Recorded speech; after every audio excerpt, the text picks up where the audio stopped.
A continuación, pues, vamos a intentar ubicarla en el sitio donde nació, el espacio en el que vivió, la ciudad donde nació, y después, a continuación, pues, hablaremos de su época, ¿no?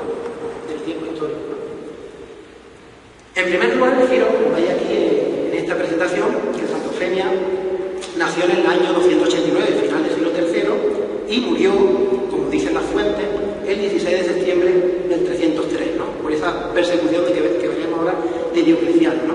Nació en la ciudad de Calcedonia, una ciudad que habían fundado los griegos, ¿verdad? Los megarenses, en el siglo VII, y una ciudad que en aquella época era una ciudad muy romanizada, porque en el año 74 a.C. los romanos se habían hecho con Calcedonia, con Bitinia, como provincia romana. El rey de Bitinia le cedió en herencia a los romanos, a la República Romana, esa provincia, la de Bitinia, ¿no? En este mapa, que es de la época de Trajano, un mapa del Imperio Romano de la época de Trajano, donde vemos Hispania, estamos viendo en esta parte a Bitinia, ¿no? La provincia romana, bastante importante, ¿no? Donde nació o quería nacer a Santa Eufemia y a otros mártires de los que hablaremos a continuación, ¿no? Veis que esta es la máxima expansión del Imperio Romano, es el Imperio Romano en la época de Trajano, emperador que todos conocemos porque es un emperador hispano, ¿verdad? Pues en esa provincia, una provincia muy romanizada, como he dicho, una provincia que suministraba a Roma, era el frutero de Roma, igual que Egipto era el granero, ¿no? Porque ahí, y actualmente ocurre también en Turquía, ¿no? En parte de Turquía, pegada al Mar Negro, ¿no? Pues produce muy buenas naranjas, muy buena uva y sobre todo trigo, ¿no? Esos son los tres productos que en Bitinia, en aquella época, pues Roma extraía de esa provincia de Bitinia, ¿no? Bitinia fue explotada por un personaje histórico bastante importante, Pompeyo, que será famoso en las guerras contra César, ¿no? Aquí vemos un mapa antiguo donde está situada Calcedonia, donde nació Santa Eufemia, ¿verdad? Lo veis aquí en el estrecho, junto al estrecho del Bósforo, frente a Bizancio, que hoy día es Estambul. Bizancio posteriormente será conocida como Constantinopla, una de las ciudades más importantes de la historia y una ciudad muy monumental, porque fue la capital del Imperio Bizantino, y ahí están las importantes obras que ahora veremos, ¿no? Entonces tenía una situación bastante importante Calcedonia, ¿no? Junto con Nicea, Nicomedia, que lo veis señalado con unos triangulitos, ¿eh? Nicomedia, Nicea, aquí vemos Troya, Mitilene, más al sur está Éfeso, la ciudad mejor conservada de la antigüedad junto con Pompeya, una zona bastante cristianizada en esta época. Cuando nace Santa Eufemia era Bitinia, esta provincia que la vio nacer, Calcedonia, eran ciudades muy cristianas, a pesar de que habían sufrido persecuciones anteriores, pero en esta época se vivía en una relativa paz, no había habido persecución hacía unos años, pero veremos cómo la historia cambia rápidamente. Aquí os voy a poner algunas de las ciudades que vamos a hablar, algunas de las ciudades de las que hemos situado en el mapa. Nicomedia, que es la capital de Bitinia, en aquella época, es la capital donde se establece el emperador romano Diocleciano, muy vivenciado por las fuentes cristianas, y ahora veremos por qué, donde tiene su palacio, y una ciudad donde, como veis en este icono bizantino, pues mueren muchos mártires. Una de ellas va a ser nuestra santa. Nicea, también una ciudad bastante famosa en la Biblia, en la historia oriental, en la Iglesia oriental, porque es donde se celebró el primer concilio de la Iglesia, ¿verdad? El primer concilio, hoy el más cercano que tenemos es el Vaticano II, ¿verdad? El primer concilio de la Iglesia tuvo lugar poco después de la muerte de Santa Eufemia, ahora veremos, ¿no? En el cronológico. Y sobre todo, Constantinopla, Bizancio o Estambul, como la conocemos hoy día, a 2 kilómetros cruzando el estrecho del Bósforo de Calcedonia. Esta ciudad sí permaneció en la historia. Sin embargo, Calcedonia fue atacada, era una ciudad peor situada, que estaba también junto al estrecho del Bósforo. Las corrientes de agua establecían que los barcos eran más fáciles de llegar a Bizancio, que tenía una protección natural mejor, como ahora veremos en el mapa, y no a Calcedonia. Entonces los barcos veleros, sobre todo, arribaban más fácilmente a Bizancio, por eso que la ciudad tuvo mucha más importancia que la que va a tener Calcedonia, porque están una frente a la otra, ¿verdad? Aquí vemos pues grandes obras de Constantinopla, de esta ciudad que está frente templos más importantes de la cristiandad, Santa Sofía, hoy día transformada en una mezquita, como estáis viendo, ¿verdad? Con los alminares, donde llaman a la oración los musulmanes, ¿verdad? Pues esa iglesia fue fundada por Justiniano I, ¿no? El emperador bizantino más importante y que elevó a Bizancio como la ciudad más importante de la tierra. Aquí vemos el interior de Santa Sofía, ¿no? Una ciudad, una iglesia sobre todo en la que destacan las grandes cúpulas y los mosaicos, ¿verdad? Y estamos viendo un fotoplano actual, sacado con el Global Earth, ¿no? De lo que es en la zona donde nace Santo Eufemio, ¿verdad? Veis en el fotoplano, abajo a la derecha, el barrio de Cadicoy, ¿lo veis, verdad? En esta zona que estoy señalando con la flechita, en esta zona se fundó la colonia de Calcedonia, donde nació Santo Eufemio. Y veis que frente a Calcedonia está Estambul, Constantinopla, la ciudad más importante durante muchos años, hasta 1453, que cayó por un ataque de los turcos, ¿no?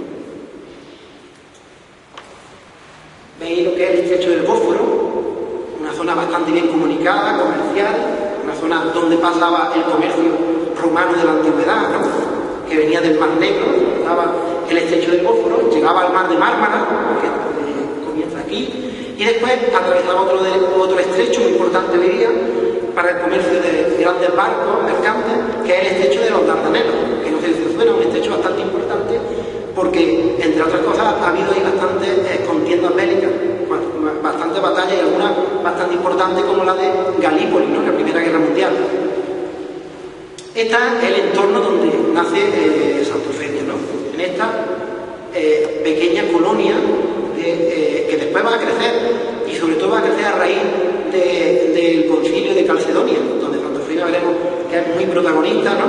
Va a crecer y se va a convertir en una ciudad cristiana muy importante, ¿no? Veis, pues, un poquito más ampliada la imagen de lo que es el Cuerno de Oro, lo que es actualmente Estambul, la parte europea de Estambul, donde pues, están situadas la iglesia que hemos estado viendo, por ejemplo, la Mezquita Azul, muy conocida, o el Palacete Oscapi, todo lo que es la muralla bizantina, muy bien conservada, que hizo resistir a la ciudad de Constantinopla durante mucho tiempo, ¿verdad? Aquí está Santa Sofía, la gran iglesia de Justiniano. Bueno, y a lo que venimos a hablar es hablar de Bitinia como tierra de cristianos, donde vio nacer o donde nació, en esa provincia romana, donde nació Santo Eufemio, ¿no? Donde nació Eufemio, ¿no?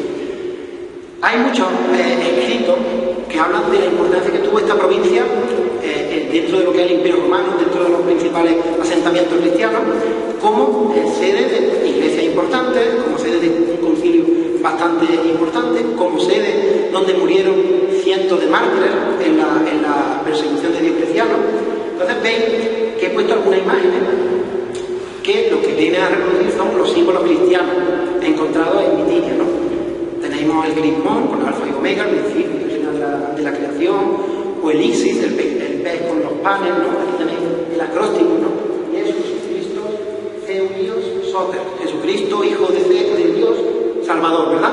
Es lo que los primeros cristianos en Calcedonia, en esa ciudad cristiana, nos encontramos, esos símbolos que nos hacen ver, además de los escritos de Plinio, ¿no? Que le manda a Trajano, lo que nos hace ver la importancia que tuvo la ciudad en el siglo III y siglo IV como sede de un importante movimiento cristiano. La ciudad de Calcedonia está documentada históricamente que fue una de las ciudades más importantes del cristianismo primitivo, junto con Éfeso, Mileto, Alejandría, Jerusalén, Belén, etc., ¿no? Con esa provincia gobernada por los romanos nace Santo Eufemio, ¿no? El mismo Plinio, años antes de su nacimiento, le habla a Trajano diciendo, ¿veis? Ahí están los principales núcleos cristianos de la época. Estamos hablando de la época de Diocleciano, finales del siglo III, principios del IV. ¿Veis todos estos núcleos cristianos donde está Calcedonia frente a Constantinopla, ¿no? ¿Verdad? Veis en España, por ejemplo, pues Elvira, ¿no? En Granada, donde se celebró el primer concilio de la Iglesia española, ¿no? O sea, todas las serie de puntos que veis que no son muchos en esta época del cristianismo, ¿no? Y Calcedonia está dentro de esas sedes episcopales, ¿no?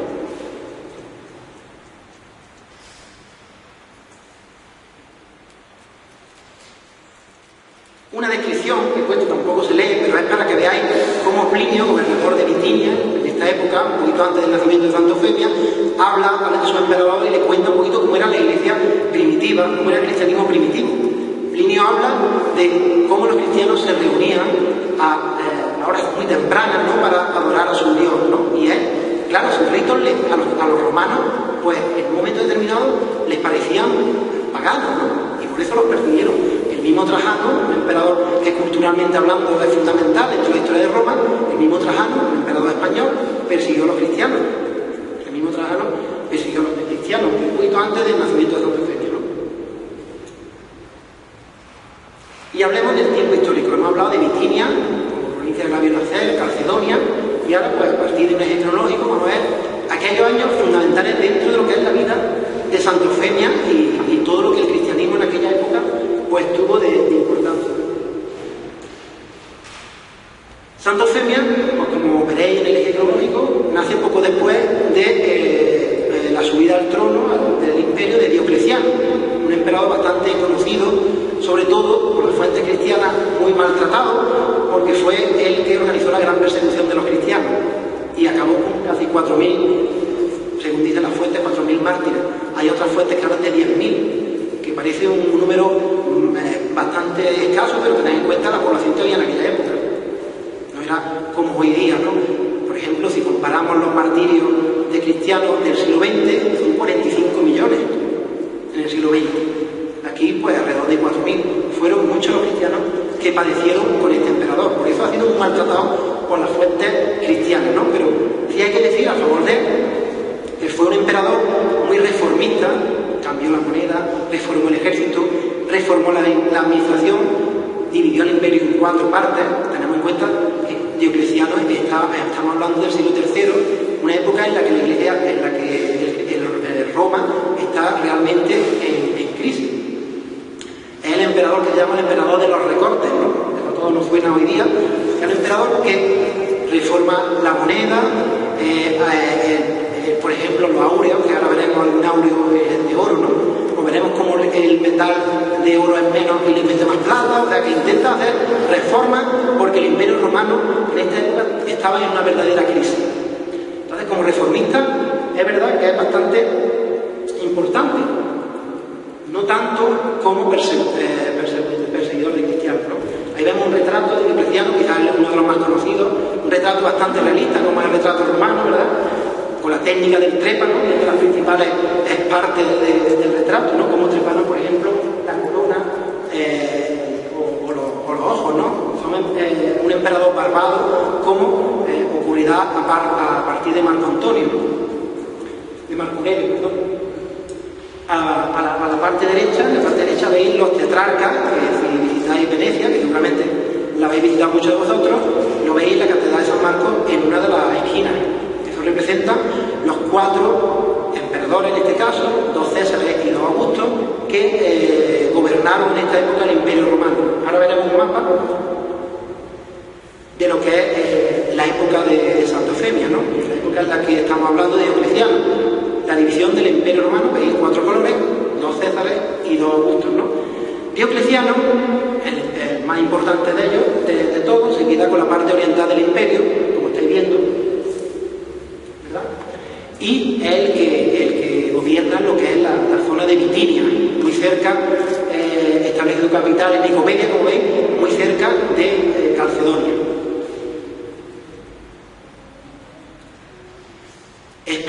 España en esta época pues pasa a ser dividida por Diocleciano en 6 provincias. Antiguamente la división era la que había hecho Augusto en 3 provincias, ahora cambia, ¿no? Todo lo que es la administración la cambia este emperador reformista. Ve que el Imperio Romano está en una severa crisis y ahí va a empezar realmente el principio del fin de Roma, del imperio. Está en una severa crisis y a partir de este momento él intenta, como gran emperador reformista, intenta ir reformando para ver si salva a ese gran imperio que había sido años antes con emperadores como Trajano o Augusto, ¿verdad? 5 años después de llegar Diocleciano al poder, pues nace la fuente Santa Eufemia, ¿verdad? Nace en Calcedonia, una familia bastante importante. Para que lo entendamos, eran su padre sobre todo, ¿no? Era concejal, entre comillas, ¿no? Era senador de lo que era el gobierno de la ciudad de Calcedonia. O sea, estaba muy romanizado. Pero como el cristianismo había estado unos años tranquilo, sin ser perseguido por ningún emperador, pues ellos eran cristianos. Su madre, por ejemplo, Teodora, su propio nombre griego lo indica, un regalo de Dios. Filofrono, su padre, también significa el huésped, el alegre huésped que te recibe, ¿no? Era una familia bastante cristianizada que hasta ese momento no había tenido problemas. Pero empiezan los problemas con el ascenso de Diocleciano y sobre todo del César Galerio. Galerio va a ser el que realmente, aunque no ha pasado la historia como el carnicero del cristianismo, va a ser el que aconseje a Diocleciano iniciar la gran persecución. La época de Santa Eufemia, en Calcedonia, pues en su juventud, los primeros años, pues vive como cualquier niña. A mí me recuerda mucho la película de Hipatia, de Alejandría, una joven que se educa, que se forma, una joven debió, claro, eso en las fuentes no ha quedado, porque quedan pocas fuentes de la época de Santa Eufemia. Realmente las fuentes que más podemos consultar son medievales, salvo las que he nombrado anteriormente, pero debió ser una niña bastante bien formada, alfabetizada, puesto que sus padres eran importantes dentro de lo que era el Senado de Calcedonia, que eran concejales de lo que era esa ciudad importante, ¿no? Entonces debió de ser una niña bastante bien formada, una niña que empezó muy temprano, sobre todo seguramente por influjo de sus padres, a vivir lo que era el cristianismo primitivo, en una época en la que los cristianos vivían tranquilos, una relativa tranquilidad. Habían reconstruido algunas de las iglesias que habían sido derribadas años antes por la persecución de Decio, y entonces ella, jovencita, porque tenéis en cuenta que nace en el 289 y muere en el 303, realmente muere muy joven, como la gran mayoría de los mártires que vamos a ver en esta época, ¿no? Ella es cristiana y como cristiana va a sufrir lo que vamos a ver del martirio, ¿verdad? Aquí la vemos en el icono bizantino, ¿verdad? Ya he dicho que la parte oriental del imperio es la parte más cristianizada en esta época y es la parte que más le rinden honores a Santa Eufemia hoy día, ¿no? En el 303, una fecha fatídica para el cristianismo, ¿verdad? Porque se inicia la gran persecución de Diocleciano. Ahí tenéis la notita esa puesta, ¿no? La gran persecución en la que mueren miles de mártires, ¿no? Y en la que muere Santa Eufemia, ¿no? Aquí he puesto algunas, es la 10ª persecución de la historia, es la más dura, pero no obstante, no es la única, ¿no? Posteriormente, ya cuando el cristianismo era una religión importante dentro del imperio, un emperador de apostasía, ¿no? Que es Juliano el Apóstata, va a perseguir a los cristianos, pero solo en la provincia, o sea que no es una persecución ni que haya pasado de las grandes persecuciones. Esta fue la peor, ¿no? Aquí vemos un áureo de estos que le quitó a Oro Diocleciano por edicto imperial para intentar que la moneda se abaratara, que el coste del metal se abaratara. Tenía que hacer recortes, ¿no? Y Roma estaba sufriendo invasiones en sus fronteras, sobre todo la de los hunos, ¿no? Y Atila, ¿no? En esta época, ¿no? Aquí vemos el anverso con Diocleciano y el reverso donde vemos al dios Júpiter, lo pone en latín, Iobi fulgerat. ¿Qué podrá significar esta moneda? ¿Por qué la pongo esta moneda aquí relacionada con la gran persecución? Porque Diocleciano hizo acuñar monedas como esta, donde se jactaba, como estáis viendo el reverso, de eliminar a los cristianos. Él hizo acuñar una moneda que no la he podido conseguir, la foto, donde decía que él se jactaba de ser el que eliminaría la palabra cristiano. Aquí, sin embargo, aparece Júpiter, ¿veis? Que le va a lanzar un rayo a un cristiano, que le pone fulgera. Fulgera es eliminar por medio del rayo el atributo de Júpiter, ¿verdad? De Júpiter. En esa gran persecución de Diocleciano mueren importantes mártires de la Iglesia Católica. Santa Eufemia, de la que vamos a hablar más, pero no hay que olvidar que otros mártires reconocidos por los martirológicos de la época, reconocidos por la iconografía de muchos templos, reconocidos por la historia del arte, pintores, como estáis viendo a Botticelli, ¿no? Que representa a San Sebastián, un mártir que es incluso legionario de Roma y muere por ser cristiano dentro de la legión, ¿verdad? asaeteado, como estáis viendo, ¿no? Es un cuadro renacentista donde vemos la perfecta anatomía de este santo, ¿no? Sin embargo, lo que vemos en el rostro es que sufre el martirio de forma impasible, ¿no?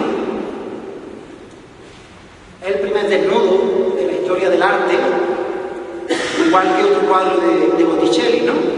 Que pinta San Sebastián, pinta también el primer desnudo de una mujer en la historia del arte, la Venus de Botticelli, ¿verdad? El mismo San Sebastián por el Greco, un pintor que nos suena a nosotros más, es español, bueno, nace en Creta, pero se viene a España y es donde realmente es conocido, ¿no? Y mirad cómo pinta San Sebastián, estamos hablando de años después, ya no del Renacimiento, sino del manierismo, y estamos viendo esa forma de cuerpo, lo que se llama la postura serpentinata, un cuerpo que está sufriendo, ¿no? El martirio, ¿verdad? Santa Inés, ¿no? Son santos, yo vi de Zumbarán, empezando, algunos de los mártires que perdieron la vida en esta gran persecución, ¿verdad? San Zoilo, que también es bastante conocido aquí en nuestra ciudad, un mártir cordobés, ¿verdad? Que muere también en la persecución de Diocleciano y le cortan pues, la cabeza, según la geografía más seguida, ¿no? Santa Eulalia, otra mártir pues, española, ¿verdad? Aquí vemos pues, los autores, o Santa Lucía, de autor pues, anónimo del barroco, que se pasea por la calle de Villa, San Pancracio, bastante conocido, ¿verdad?, por el Perchino, ya un pintor barroco. ¿Veis cómo lo que es la geografía, la vida de los mártires, gracias a todas las leyendas que ahora vamos a ver, relacionadas con Santa Eufemia, que es donde nos vamos a tener un poquito más, pues han sido representados a lo largo de la historia del arte, ¿no? Que es lo que yo a mis alumnos les explico, ¿no? San Vicente de Zaragoza o Santa Catalina de Alejandría, un cuadro bastante importante que suelen poner mucho los exámenes de los niños cuando se presentan a la PAU, ¿no? Que es del Caravaggio, ¿no? Que es un gran pintor. Pero bueno, llegamos al 303, que es una época que hemos estado viendo, donde caen todos esos mártires en esa persecución tan sangrienta, la gran persecución, y vemos cómo en ese año pues, también muere Santa Eufemia, ¿no? Santa Eufemia, como vemos en este texto, ¿no? Pues acude a una de las fiestas que se celebra en Calcedonia en honor a los dioses paganos. La organiza pues Prisco, que es el gobernador de la zona, y organiza una fiesta en honor a Marte, ¿verdad? Marte, dios de la guerra, un dios muy apreciado por Diocleciano, que era un gran militar, pues organizan esa fiesta, y Santa Eufemia con sus padres como concejales que son, por decirlo entre comillas, ¿verdad?, puede asistir a la fiesta. Y ella se niega junto a otros jóvenes de la ciudad a sacrificar en honor a Marte. Ella es creyente, ella es cristiana, habían vivido realmente tranquilos durante unos años y ella se niega rotundamente a sacrificar, como estáis viendo en esta frase, a Marte. ¿Y qué hace Prisco? Prisco, por orden del emperador Diocleciano, con el edicto de persecución que había que aplicarlo en todas las provincias del imperio, en una se aplicó más duramente, como pasa en Bitinia, donde van a morir todos los mártires que habíamos en la imagen, donde va a morir Santa Eufemia, pues Prisco va a aplicar una persecución muy dura en Bitinia. Fruto de ella, pues va a ser afectada nuestra mártir, ¿no? Nuestra santa.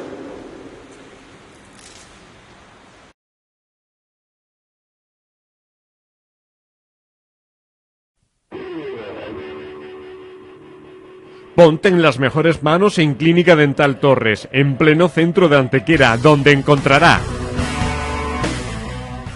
especialistas en estética e implantología dental, aparatología dental de última generación, radiografía digital panorámica, radiobiosografía, láser de blanqueamiento dental, esterilización controlada digitalmente, soporte multimedia informativo del tratamiento, cirugía implantológica guiada por ordenador, área de recuperación postquirúrgica, sedación consciente, área de entretenimiento, 3 salas de espera y wifi gratuito.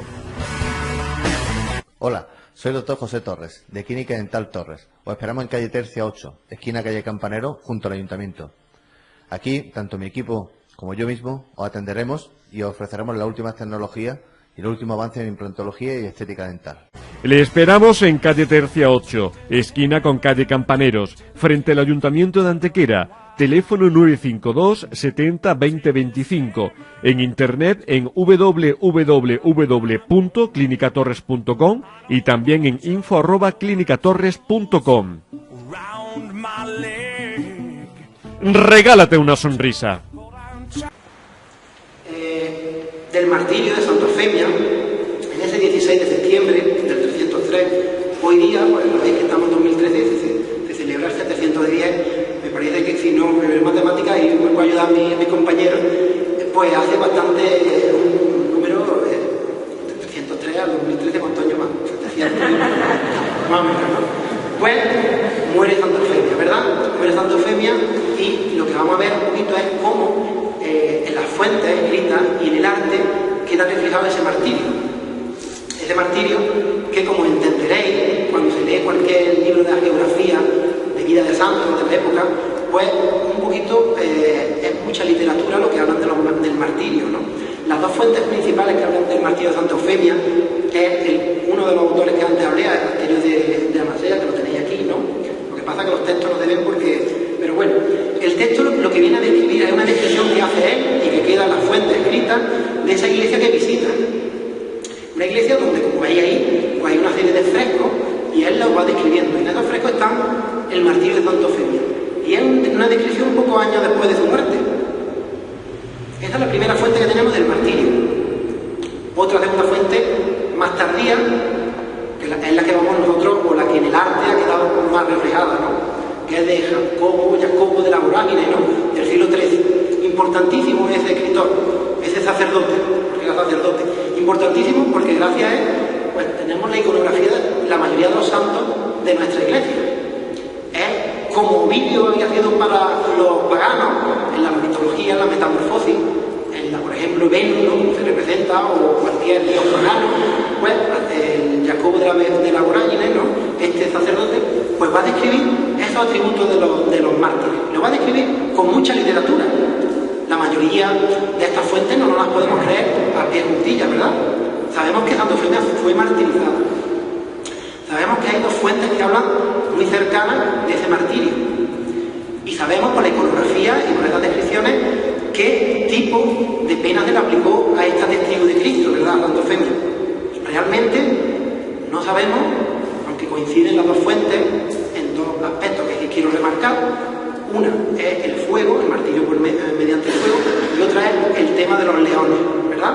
Las dos fuentes, Asterio y la posterior de Jacobo de la Vorágine del siglo XIII, aunque recoge la tradición de la Pasio que se escribe posteriormente a la muerte de Santa Eufemia, pero que no se conserva, las dos cogen estos dos puntos en común: martirio por medio del fuego y el tema de las bestias del circo. Bueno, no en el circo realmente, sino en el anfiteatro, ¿verdad? Leyendo esas fuentes, que ya he dicho que son mucha literatura, pero claro, ¿tú cómo le explicas a un cristiano en aquella época? ¿Cómo le explicas a un cristiano en el siglo IV o en el siglo V? Un cristiano que la mayoría no sabía ni leer ni escribir. ¿Cómo le explicas para que ellos tengan fe? Por medio de la imagen. Entonces las imágenes pues aludían a ese martirio, a esas penas que sufrían los santos. Entonces vamos a ver el montón de calamidades, de penas que sufrió Santa Eufemia a través del arte, ¿verdad? Según nos cuenta Jacobo de la Vorágine, pues Santa Eufemia, una vez que va a la cárcel, que es encarcelada con esos mártires que se han negado a sacrificar a Marte, el Ares griego, pues una vez que llega a la cárcel, ella es la que intenta defender a sus compañeros, 49 que habían sido encarcelados, ¿verdad? Intenta defenderla porque, por lo visto, Eufemia, ya veis que en griego significa la que tiene buena palabra. Entonces ella explica a lo que es Aprisco, al gobernador, le explica el por qué ella no sacrifica a Marte. Ella no sacrifica porque su Dios no es Marte. Ella no sacrifica porque su Dios es Cristo, ¿verdad? Ella se niega a ese sacrificio. Y eso le lleva a la pena, a la muerte. ¿Qué es lo que le hace a Santa Eufemia cuando reniega de Marte? Dice, pues, una serie de castigos que vamos a ver en la iconografía. Tampoco me quiero entender porque yo es todo improvisado y tampoco yo quiero tenerlo aquí aburrido hasta pero para que veáis, ¿no? La iconografía, los castigos que se le infringen a la santa. La rueda, que es es uno de los atributos que más aparece en la historia del arte. La rueda dentada. Las fuentes también hablan de la rueda del fuego, pero sobre todo la rueda dentada es una de las más conocidas, ¿no? Veis aquí, por ejemplo, un icono bizantino que nos representa